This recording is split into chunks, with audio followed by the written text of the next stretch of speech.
Yo soy Joel, el diseñador detrás de Daintree, que fue el proyecto de gráfica interactiva.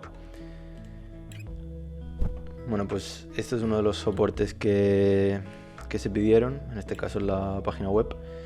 Y aquí justo en la portada encontramos una frase que es el concepto con el que resumí todo el proyecto en general, que era hacer un estudio, una marca con una visión como más renovada del diseño, ¿no?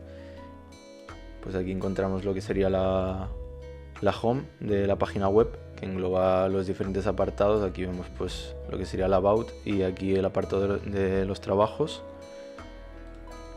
Luego ya dentro de cada apartado en el about pues encontramos un poco de información del estudio en general, también el apartado para la suscripción a la newsletter.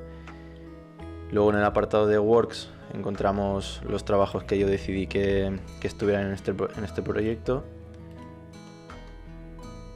Aquí podemos ver los diferentes apartados. Y luego en el apartado de contacto, pues lo que sería el apartado de contacto para contactar directamente conmigo.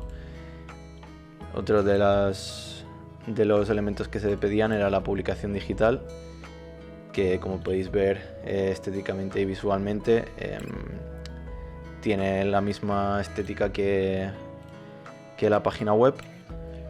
La publicación digital era pues un poco más de explicación en sí de los proyectos, ya que la página web englobaba como el estudio en general, y la publicación digital pues era ya más centrado en lo que serían los proyectos en sí, ¿no? Con un poco más de información y explicación de la manera de hacer de cada proyecto.